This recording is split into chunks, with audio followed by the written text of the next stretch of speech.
Assalamualaikum and hi everyone. Today we're going to discuss on three fundamental mechanical systems: the fixed lever, the walking lever and the gear train. All these devices are used to transfer energy from one section to another section by transforming the force displacement.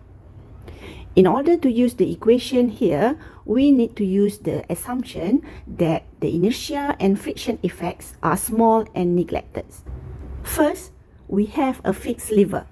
Fixed lever is a simple machine used to amplify force by applying it at one end and to lift load at the other end. So here is the applied force, and at this side is the load force. In this system, see that the lever is fixed at a pivot point. And we have two arms of different length, which is L1 and L2. The mechanical advantage of a lever depends on the ratio of this length. The formula for the force transformation is given by float over F1 is equal to L1 over L2. This means the longer arm L1 requires less force to lift a heavier load on the shorter arm L2. In mechanical system, this is useful when we want to amplify input force to produce greater output force. The equation for the displacement transformation is given by over L1 is equal to Y over L2. So here we have two equations based on the force transformation and also displacement transformation. Next is the walking lever. Unlike the fixed lever, a walking lever can move and it used to sum up mechanical displacement signal. So here we see there are three important dimensions. L1 here is the distance between the top point Z to the pivot point. L2 here is the distance between the pivot to the bottom point. And distance A and B, which is represent the offset. So the equation for walking lever is going to be X equal to Z multiplied by the ratio of L1 over L1 plus L2 minus Y multiplied with the ratio L2 over L1 plus L2. Finally, we have the gear train. Gear train is one of the most important mechanical systems for torque and speed transformation. A gear train consists of two gears denoted by gear A, which is the driving gear, and gear B as the driven gear.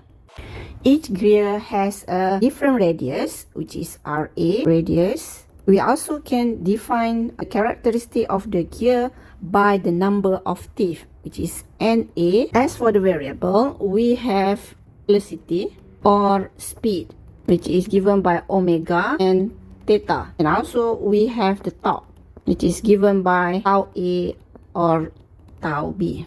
Transformation of the gear system is based on the gear ratio. As a fundamental, a gear ratio N is the relationship between the two gears.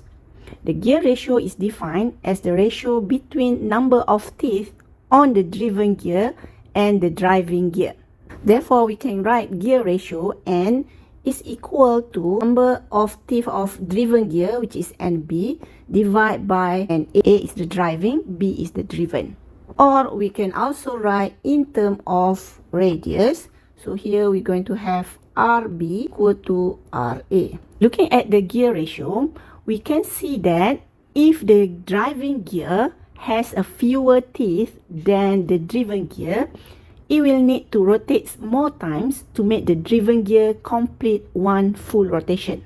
This means a larger driven gear moves slower but with more torque, while the smaller driving gear rotates faster but with less torque.